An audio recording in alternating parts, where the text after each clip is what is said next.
Bonjour à toutes et bienvenue dans notre podcast à l'écho de votre fertilité. Tout d'abord, l'équipe Bimom et moi-même, nous vous souhaitons une belle année 2024. Qu'elle soit pour vous synonyme de réussite et surtout de bonheur. Pour ce nouvel épisode, nous recevons une invitée spéciale. Connue pour ses vidéos TikTok au sujet du SOPK, nous avons l'honneur d'avoir Maïmouna alias Chitchat May. Bonjour Maïmouna. Bonjour. Alors, comment ça va? Très bien, et toi? Bah écoute, ça va. Merci d'être là avec nous. Merci à toi. Tes vidéos sont vraiment une source d'inspiration et surtout d'information pour toutes les femmes qui sont atteintes de cette maladie. Je vais commencer tout de suite par te poser la première question. Est-ce que tu peux nous parler un peu de toi et surtout comment tu as su que tu avais le SOPK? Ça marche. Écoute, merci à vous de m'avoir invité sur ce podcast. Donc, je suis Maïmouna Diop. J'ai 27 ans. J'ai le SOPK depuis, en tout cas, je le sais depuis maintenant 2 ans. Pour tout vous dire, moi, j'ai toujours eu du surpoids depuis mon adolescence jusqu'à l'âge de 25 ans. J'ai toujours eu du surpoids et j'avais du mal à le perdre. J'avais d'autres symptômes aussi du SOPK. J'avais une acné très sévère au niveau des joues.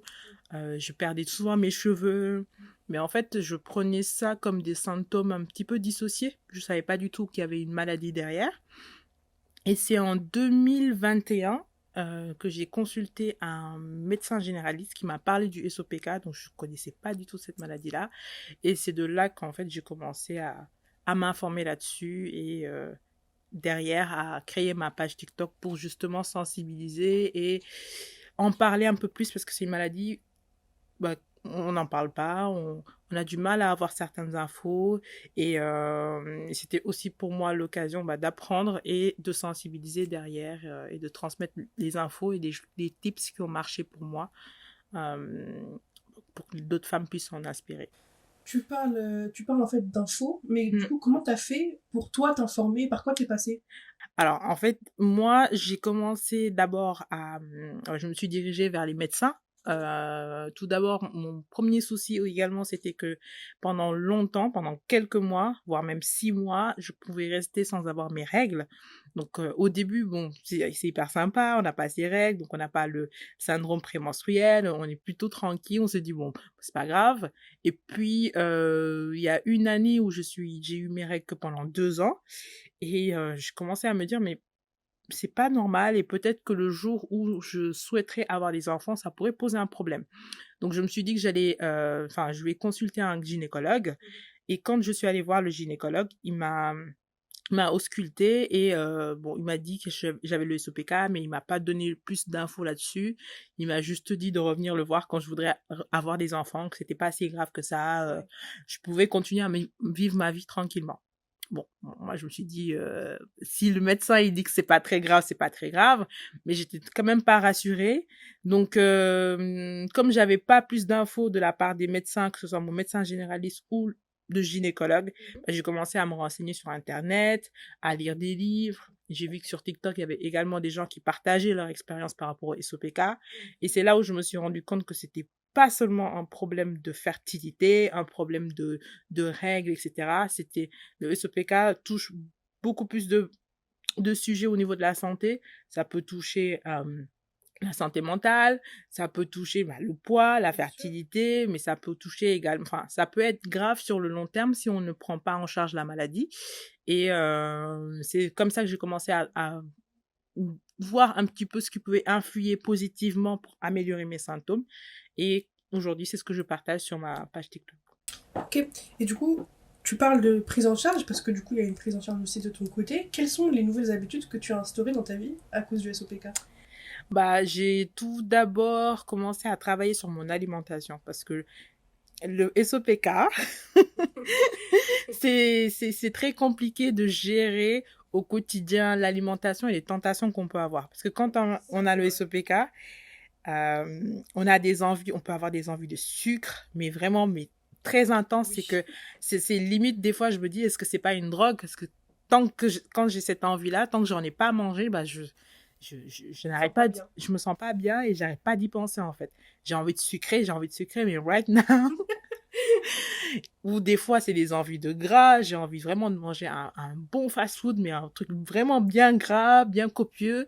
Et Et donc, je savais que de toute façon, si je voulais améliorer déjà mon surpoids, retrouver mes règles, avoir un peu plus d'énergie, parce que du coup, j'étais très, très, très fatiguée tout le temps, il fallait que je commence à travailler sur mon alimentation. Donc, j'ai commencé à réduire tout ce qui est sucre, glucides, etc.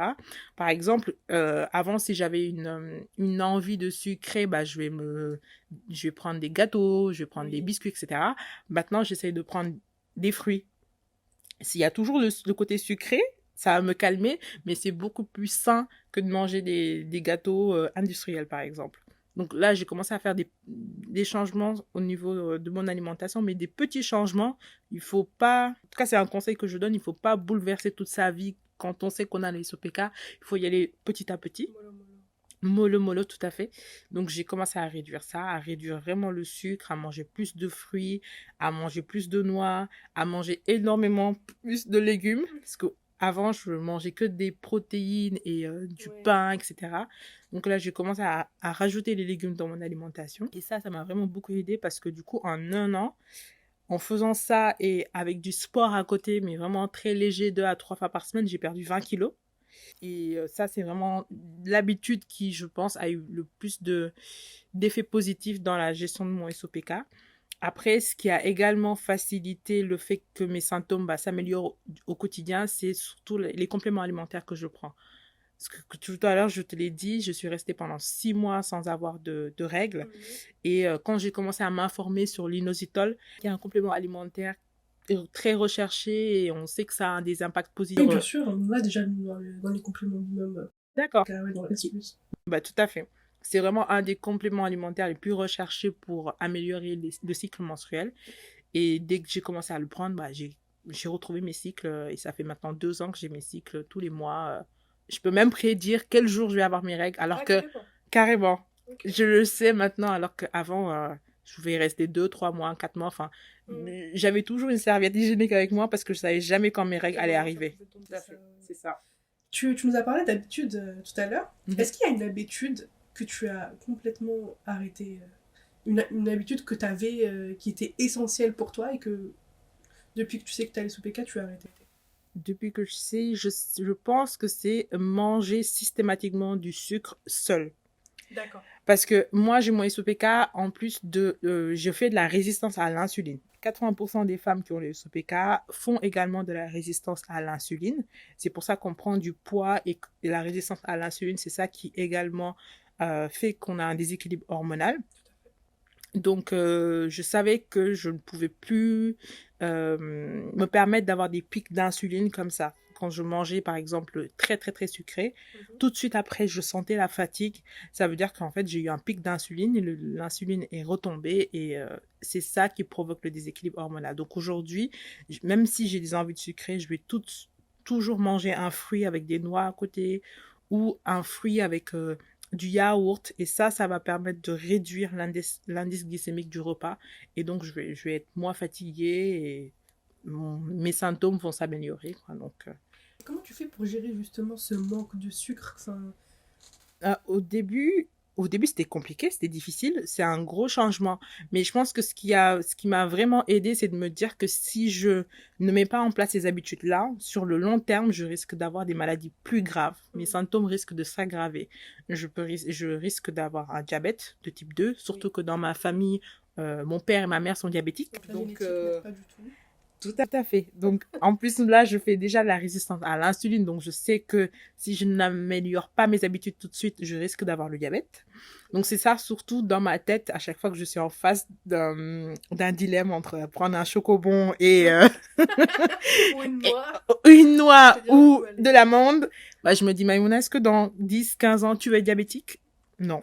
Donc, du coup, je sais que si je n'améliore pas tout ça, je risque d'avoir également le diabète. Donc, il faut aussi se créer du momentum. Parce qu'au début, on a l'impression que c'est vraiment très dur.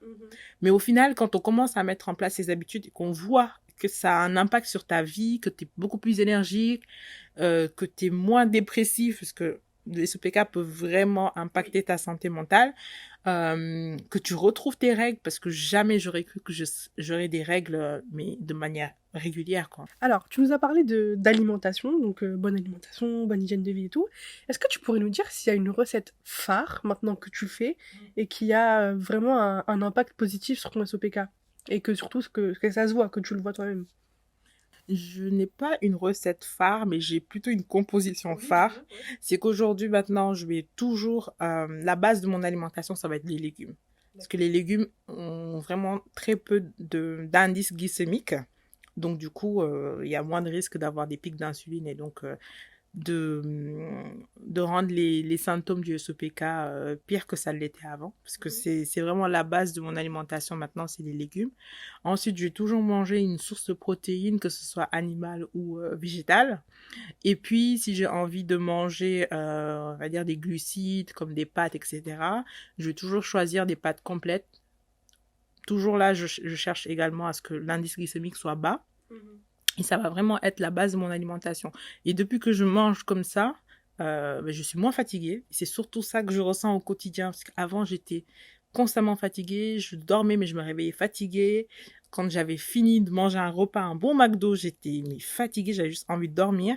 Et là, depuis que je fais ce combo-là entre les légumes, les protéines et un petit peu de glucides, surtout des glucides complètes, ça a tout changé pour moi. Et tu as réussi du coup à perdre du poids avec cette composition? Oui, oui. En fait, au début, on se dit que ça peut être compliqué avec le SOPK de perdre du poids, mais il faut voir long terme. Il faut pas... c'est pour ça que tout à l'heure également, je te disais qu'il fallait mettre en place des petites habitudes ci et là. Il faut vraiment voir long terme. Il faut se donner 1 an pour vraiment laisser son corps prendre en compte les nouvelles habitudes qu'on met en place. C'est ça. Et continuer, ne pas lâcher. Être discipliné, je sais que c'est difficile. Et même si on craque, on continue dans le programme. On continue, on lâche rien. On garde en tête que c'est pour sa santé à soi. Et en tout cas, si ça a marché pour moi, je pense que ça peut marcher pour tout le monde. Et puis, c'est des choses qui sont à portée de main. On peut tous le faire. On peut tous se faire une petite salade avec des œufs durs, avec du poulet, avec... voilà. C'est ça, en plus, si on la rend belle, si on l'assaisonne comme il faut, après, c'est facile. Exactement. Faut juste... garder en tête que ton repas, il doit te ramener le plus de nutriments possible. Donc, reste sur des aliments qui sont sains, des légumes, des protéines. Si tu veux des pâtes, tu peux manger des pâtes. Mais tu vas réduire la quantité. Tu vas prendre des pâtes complètes, sarrasin, du blé complet. Et tu prends tes recettes préférées et tu essayes de faire en sorte que le repas ait un indice glycémique bas. Juste ça. Il ne faut pas changer toute sa vie. Si tu as envie de manger un kebab, trouve une façon de manger le kebab de manière plus saine. Et puis, tu t'autorises dans la semaine 1 ou 2 repas où là, tu fais ce que tu veux. Mais au quotidien, en tout cas, la base de tes repas, ça doit être légumes, protéines et glucides à indice glycémique bas. Alors, tout à l'heure, tu nous as parlé de l'inositol. Oui. Alors, c'est un micronutriment qui t'a apparemment beaucoup aidé parce que tu le prends en complément alimentaire. Est-ce que tu en as d'autres? Est-ce que tu utilises d'autres choses? Oui. Donc, comme je fais de la résistance à l'insuline, moi, je prends de l'inositol. Ça permet d'améliorer la sensibilité à l'insuline. Je prends également du NAC, NAC, qui est aussi connu pour améliorer la sensibilité à l'insuline. Et je prends surtout de la berberine. La berberine aussi, c'est un extrait de plante qui est connu justement pour les personnes qui font du diabète et de la résistance à l'insuline. Donc, je prends les 3, des fois en même temps, des fois l'un tout seul. Mais en tout cas, c'est les 3 compléments que je prends pour justement travailler sur ma résistance à l'insuline. Ils sont tous sous forme de compléments alimentaires? Oui, tout à fait. Ils sont sous forme de compléments alimentaires séparés. Et ça m'a vraiment aidé justement à réduire les envies de sucre et de gras. La berberine, ça m'a vraiment aidé à réduire en fait mes envies. J'avais tout le temps faim, même après avoir mangé un repas. 30 minutes après, je suis tout le temps en train de regarder ce que je peux manger d'autre. Et la berberine, ça m'a aidé à réduire les fringales, les envies. Ok. Mais du coup, l'effet que ça donne, c'est que t'as plus faim du tout, ou alors c'est justement euh, comment dire, un aide. Enfin, En t'as fait, toujours faim, mais non, non, en fait, c'est vraiment que tu as bien mangé. Il y a l'effet de satiété d'accord. que je ressentais pas forcément avant. Avant, je peux manger un gros repas, mais 30 minutes après, j'avais l'impression Oui. d'avoir toujours faim et de ne pas avoir mangé il y a pas il y a quelques temps. Et la berberine, bah, ça te permet de te sentir bien, de sentir que bah, là, tu as assez, je sais pas, tu es tranquille, tu sais que pendant 4 heures, bah, tu n'auras pas envie de sucre, de gras, et tu n'auras pas envie de remanger, en fait. En plus, c'est bien tel que supplémentation, parce que j'imagine qu'avant, si tu mangeais beaucoup de sucre rapide, donc bah, les féculents, les protéines et tout. Donc là, en plus du fait que tu manges plus de légumes, ça fait que t'as pas faim pendant un bon moment. Tout à fait.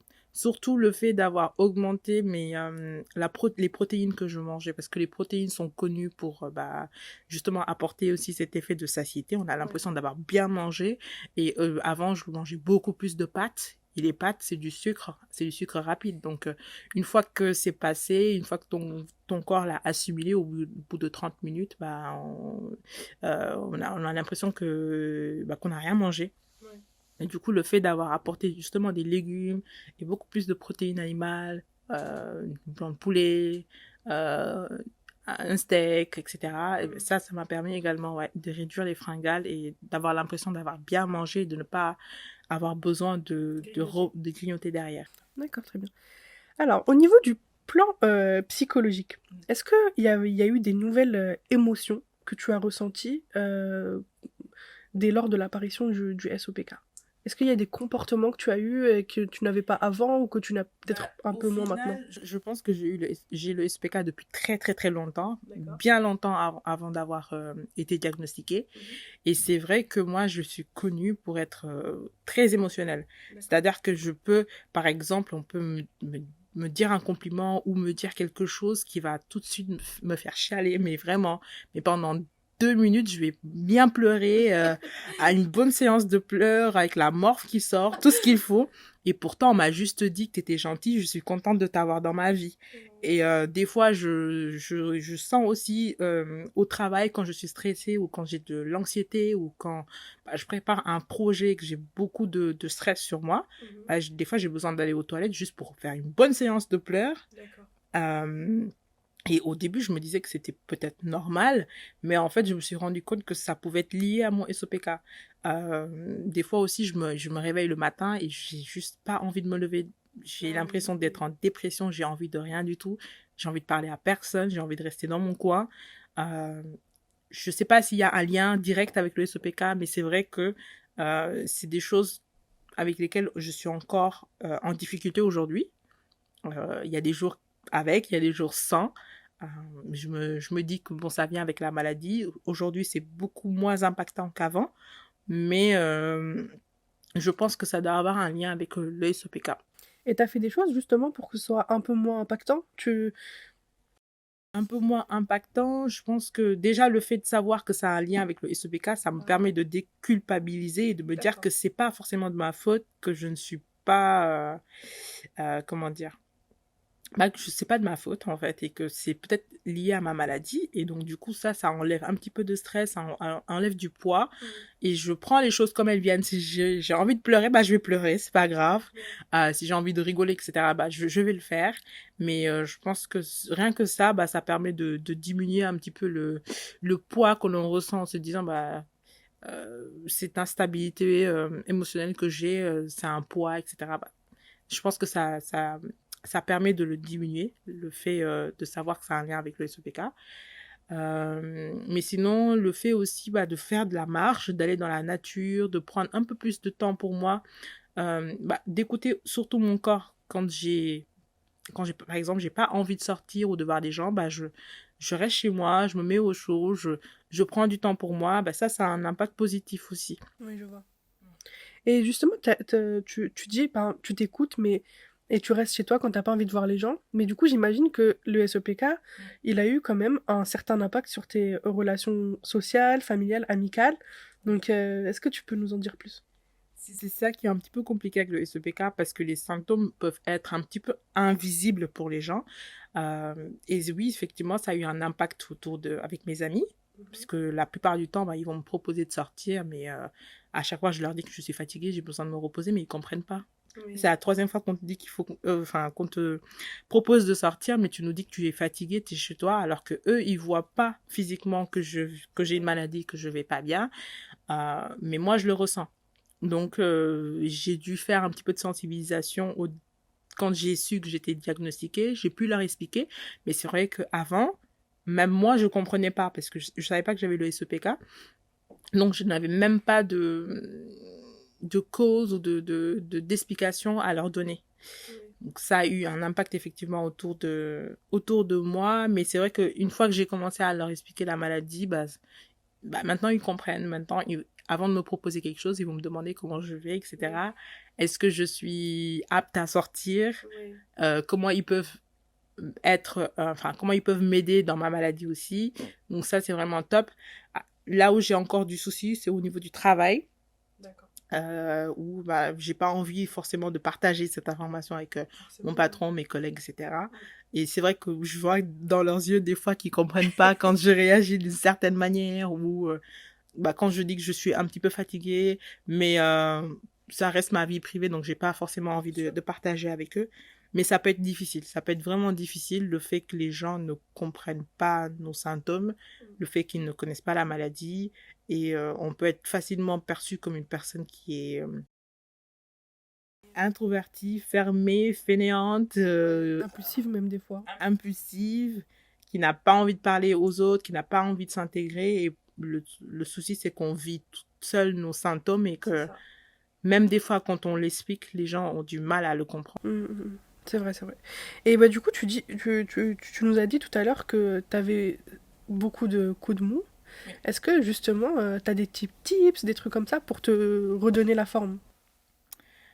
Quand j'ai des coups de mou, alors la plupart du temps, franchement, je me laisse aller, je force pas. J'ai un coup de mou, si je suis fatiguée, je vais me reposer. Mais ce que je fais, c'est que souvent, je vais appeler mes amis. Et là, eux, comme ils connaissent ma condition, ma situation, ils vont tout de suite me remonter le moral. Et ça marche à tous les coups. Sinon, je vais aller faire de la marche. J'habite en Seine-et-Marne, donc il y a beaucoup de forêts à côté. Donc je sors, je vais un petit peu dans la nature. Le fait aussi de partager avec d'autres personnes qui ont le SOPK, ça me permet de me dire que je suis pas seule dans ma situation, et ça me rebooste un petit peu, ça me remotive. Et aujourd'hui, je laisse plus en fait la maladie et les symptômes m'impacter autant qu'avant. Exactement. Quand j'ai été diagnostiquée, pour moi, c'était une fatalité, c'était la fin du monde. Ça y est, je vais bientôt mourir, prenez-moi. Je vais pas avoir d'enfant, je vais grossir, tout ça. N'essaye même pas, il n'y a rien à faire. Limite, c'était un cancer en phase terminale. Alors qu'aujourd'hui, je me rends compte qu'il y a des moyens de pouvoir améliorer tes symptômes, et tu peux très bien vivre avec le SOPK en faisant quelques changements au niveau de ton mode de vie.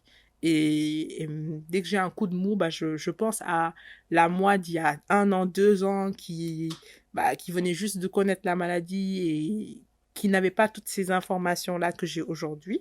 Et je vois tout le parcours que j'ai passé. Je me dis, qu'importe ce qui se passe, je vais pouvoir le surmonter. Ouais, tu fais que de t'améliorer. Et puis c'est ça, exactement.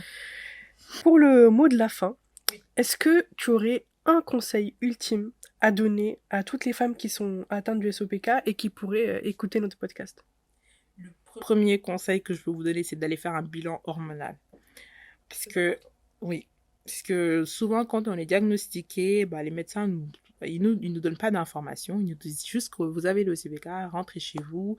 Si vous avez des problèmes au niveau de la fertilité, ils vous dirigent vers un gynécologue. Si vous avez des problèmes au niveau du poids, ils vous dirigent vers un diététicien. Mais souvent, on sort de la consultation sans avoir beaucoup plus d'informations que lorsqu'on est rentré. Et moi, ce que je vous conseille, c'est d'aller voir un endocrinologue pour faire un bilan hormonal. Parce que c'est ça qui va vous permettre de savoir, en fait, d'où vient le déséquilibre hormonal. Et à partir de là, on peut commencer à changer son alimentation, à prendre des compléments alimentaires, peut-être à prendre aussi des médicaments si c'est vraiment nécessaire pour pouvoir traiter le SOPK. Mais il faut partir de là. Et à partir de ça, une fois qu'on a identifié tout ce qui n'allait pas, là, on peut mettre en place des choses pour que ça s'améliore. D'accord. Bah écoute, je te remercie d'avoir été parmi nous aujourd'hui. J'espère qu'ensemble, on a pu vraiment aider toutes les femmes qui en ont besoin. Et puis, on vous dit à bientôt pour un nouvel épisode.